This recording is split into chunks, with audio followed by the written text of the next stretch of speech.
Welcome to Toffee Blue View, your source for all things Everton. I'm Gerry. I have Max and Tom joining me today. Guys, how are we? Let's start with Tom. Tom, how art thou?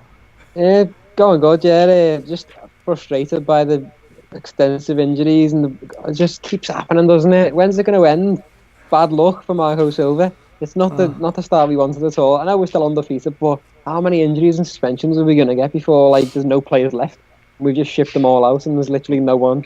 Gonna have to, as you said, as we mentioned just before, Duncan Ferguson's going to have to come out because everyone keeps getting injured. It's awful. I'm thinking we need to bring Hibbert back is the real plan, guys. That's always going to be a good idea. Max, how you doing, man? I'm back in Manchester for uni, balancing nights out and getting into uni the next day. It's a lot of fun and it's really exhausting. It's probably more exhausting as it is fun because you want to get some work under your feet and you want to just get some sort of work ethic back into yourself after a summer, but I'll get there eventually. Well, you can take comfort in knowing that you have won the Gareth Bale hair lookalike contest. Congratulations. Thank you very much. Thank you. Yeah, for those of you listening on podcast, Max has his hair thing again, and it's wonderful. I don't know the term, man. Man. It keeps the hair out my eyes. It's either this or get a skinhead, and I'd rather keep my hair. Thank you very much. When I played in high school, I did the headband. The thick headband because I had way too much hair, and so I did my headband. My hair would poof out over it, and then I just shaved every bit of my hair down to the skin with a straight razor, and I still wore the headband. Yeah, it's I don't know. I just went as weird as I could. Yeah. Oh, he was horrendous. He was bad. So, guys, international roundup. I'm going to take this second to plug Tom's Got a Piece, Toffee Blue's website, coming your way.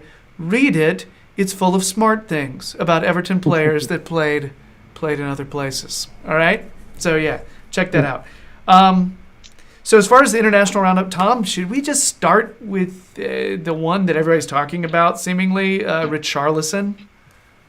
Oh, it's been so through the middle. Just we've missed him. We haven't seen him for a couple of weeks now after the sending off. But look at him playing alongside Neymar, loving life. Just look at him. He's an international superstar now, isn't he?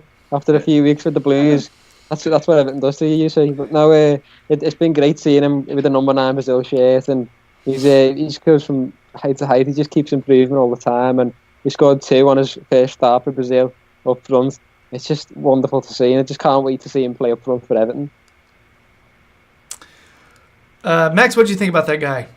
That number 9 shirt as well. I know I was reading an article with him. I think it was by someone from AS, the Spanish news outlet, and he was going on about obviously Ronaldo, Brazilian Ronaldo was his childhood hero. So imagine how good that must feel.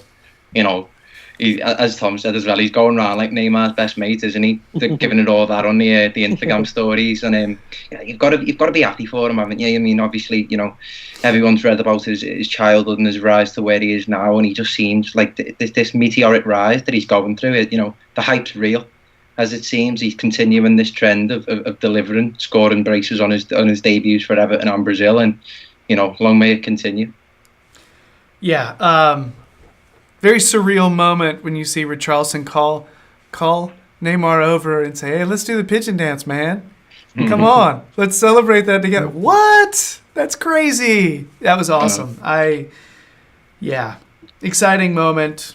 I showed it to my kids. It was great. He played 75 minutes. No, he subbed in at the 75th minute against the U.S. Kind of a quiet performance, and then played 54 minutes against El Salvador, bagged 2. The first one seemed pretty special. Pickford played once, 2-1 loss versus Spain. Gave up 2 goals. After watching the replays again, I didn't really think that was all Pickford's fault. I didn't think it was all on him. Max, you've seen it, obviously. Have you? Was that a no? 2 weeks of an international break, Gerry, particularly after a World Cup like that. It's a drag, and it drains me. I miss Everton. I miss club football. That's where the real stake is. You know what I mean? It's too much for me, and especially with all these injuries. I watch clips of the games. Like I sat and watched, say, 20 minutes of each. Mm-hmm. I saw. Obviously, I seen England went in front against Spain. Did they go in front, or they did, didn't they? Yeah, they got in front. Yeah, early. and then and I saw. I think it was it Rodrigo who got the first goal. That goal was absolutely special. That bit of work by Danny Carvajal down the right hand side. But for that goal, I don't think Pickford was the fault. But I just can't wait to see Everton back, to be honest. Yeah, he just didn't. I mean, first of all, I'm going to agree with you. You're right. International breaks are murder. Just saying that, but. I didn't think either goal he had much of a time to react. They came from very close range. The first one he was blocked off, and the second one, no one was with the man. Sigurdsson played both games, lost 3-0 to Belgium, 6-0 to Switzerland. Yeah. It's better we don't even talk about the Iceland games anyway, because to be honest, it sounds like they just got killed. Yeah, I don't really know what's going on with him. But Sigurdsson at least played and he didn't get hurt, and that's a win for us. I know. Going off this international break. So we're segueing now into an injury. Coleman played in a 4-1 loss to Wales, and then Ireland's manager decided to give the injury update that he's got a stress fracture. It sounds like he's going to be out for a while. Seamus Coleman stopped leaving us. Please, big fan of Seamus. Do we know if that happened in the game or during training? I don't know. I didn't see that. Because, Everton and the relationship between Everton and Ireland in terms of injured players just seems to be a story that keeps getting more chapters, doesn't it? That's the first thing I thought of. I was remembering all the McCarthy nonsense with O'Neill and Koeman and Martin O'Neill. Yeah. Hate fella. I don't mind him. Tom, I don't mind. Don't speak up too much. He might watch. Okay, just say it. So hence Coleman probably not playing. Kenny in. We'll talk about it. Segments coming. Stay tuned. Jink Tosin played the entire game versus Russia, and I think they lost 2-1. And then played the entire game versus Sweden. Got an assist. They came back. They scored like 2 goals very late to take the lead and win that game. I did see a lot of people on Twitter saying he didn't have a great game, but I know the guy who runs the Turkish football website said, is a big Tosun fan, and so gave a thumbs up on that. So a lot of people were negative, though. I'm guessing he's just not been very visible in games. So that's not getting into a lot of positions to actually score, or he's not receiving, or people are not giving him service in those positions, one or the other. But seems like maybe it's carrying over into international play. I still love Jink Tosun Pasha, just saying. Big fan. He'll be fine. He will get his. Just a gay, injured. He showed up, and the Senegalese manager said, he's got a knee injury. I'm assuming that means he doesn't play this weekend. All right? Senegal tied 2-2. They drew with Madagascar. And just as a side note, it was a really horrible tragedy there. There was a stampede before the game. A person got killed. A bunch of people got injured. Stay safe over there, people. My gosh. The headline I saw was tragedy. And I was like, oh my gosh. I didn't know about it. Not good. Next, let's go to some of the younger lads. Kenny, Davis, Dowell, Lookman, Calvert-Lewin all played against Latvia. 2-1 win. Kenny, Davis, and Dowell. Calvert-Lewin, though. Yeah. DCL is another injured. One. Again. As soon as he's gotten back, he started to score some goals. Yeah, he's hurt again. Lookman isn't injured, just playing like he doesn't care, apparently. Yeah, even his coach came out and said, yeah, he's not doing well right now. And you know that's bad. The little thing came out about him wanting to switch his alliances, didn't it? I saw that story got put out. Yeah, he's just not getting along with a lot of the England setup. He just hates England. That's what it seems like. He just doesn't want to be in England. Little rebel. Gangster. On the good side, Kenny Davies and Dowell played the whole game. It's good because they might have to be playing some minutes coming up. Yeah. Hornby. Fraser Hornby. Hat trick in his first game versus Andorra. And then in the second game, did he get 2? Did I see that right? The guy's just scoring for fun. Good. He's like 18 years old. I know. Brilliant for him. That's awesome. I mean, he's a big guy, too. He's so physical for his age. I remember when he came in last season just to kind of play some spare minutes here or there. Yeah, he looked like he's going to be all right. You know, his hold-up play's great for a young guy. Next, talking about Big Dunk, the next Big Dunk. Fingers crossed. That'd be great. It would. And Anthony Robinson played a lot of the 2-0 loss. He might have played the whole game versus Brazil. Didn't look good.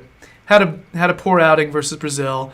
I literally said to my kid, I was like, Bennett, hey, there's Anthony Robinson. He's an Everton player. Remember him? And Douglas, it was Douglas Costa, right? Nutmegged him, went around him, muscled him off the ball. Yeah, and it wasn't just one bad play. He just was an off game for him. Admittedly, against very tough opposition. Good experience is what I'll say. Douglas Costa. He's hit good form, hasn't he? The last season or so. He looked electric and no one could stay with him, but they were playing the U.S. That's what I'll say. Not that. Hey, I'm about to say something positive, though, about the U.S. national team. Last night, they won 1-0. A couple of turning points in the game. One was a formation shift first half when they brought in Julian Green. Then there was a red card in the second half, giving the U.S. a man up. And then the big equalizer, the big thing that pushed them over the top, they brought in Anthony Robinson on the left. And he started just fizzing in some crosses. He got the assist. U.S. wins 1-0 or 1-0 versus Mexico. It was nice. I stayed up and watched it, and I'm old, so it was worth it. Just saying. He looked good offensively. Okay. Defensively there was a moment or two where his communication with Miazga in the back, but I don't know. I think he's gonna be with the first team next season. Onyekuru scored, didn't he? That's the other one. Yes, that was a big deal. Yes. Yeah, Onyekuru scored for the Super Eagles, man. That is so huge because he played both games. He subbed in the first one, didn't play many minutes, but in the second one he played a big portion of it, and I'm keeping an eye on his minutes because it's something there's a certain percentage he has to play in order to get that work permit, and I don't remember what it is. Is it 30% of the minutes coming up? I don't know the exact, but work permit. Hey. Yeah. We've waited long enough. I know. It's stupid. I thought last year there should have been more action taken against Anderlecht because that was a scandal. That was ridiculous. I would have thought Everton have filed a complaint about that because that was terrible. Yeah. Rather than just saying, you can't have him on loan again next season. No, that was a little slap on the wrist. But there should have been more action taken about that because that was awful. He should be in Everton shirt right now. I'm trying to figure that out too, by the way, because the easy thing is they're saying he needs surgery just so they can get him on loan again later. It sounds really selfish, but they're covering it up with a medical thing. And what if they're actually trying to do right by him? I don't understand. You know what I mean? I'm trying to figure out how to feel. I would love to be able to be like, they were screwing with us, stay away. But there is that one little part where you're like, maybe they're serious, maybe they're being honest, But he looks good for Galatasaray right now too. I'm glad he didn't get the surgery. Seems like he's all right. So yeah. Onyekuru. Maybe he'll be in England next year. Keep playing in Super Eagles in those amazing shirts. Yeah. Okay, I think that's it. I think that's all for our International Blues. If you're liking the videos, please subscribe. We actually got a little boost here, about 1140 and change on our subs right now, so thanks for that. Back there, if you see, subscribe, like, comment. We'd appreciate it. Check out, you know what, guys? Tom, I feel like you're on so many podcasts right now. I can't necessarily keep up. Where can we hear or see you, Tom? I've just done one now. I'm in the room where we just recorded a view from the Gladys Street with the Liverpool Echo. It's a they say it's a podcast for the fans by the fans. So that's a good one. Have a look out for that on Acast and Liverpool. And just the stuff with the Toffee Blues as well. Obviously, I've got that international player article coming out soon, so I'm going to get on that ASAP and hopefully have that out for tomorrow. So keep an eye out for that too. Max,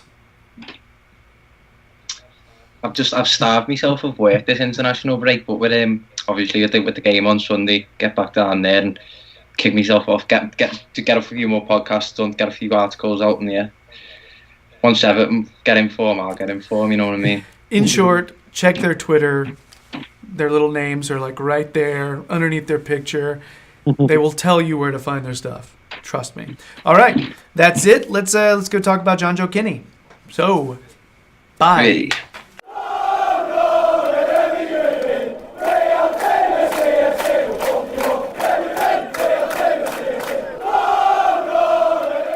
That's gonna need a shitload of editing.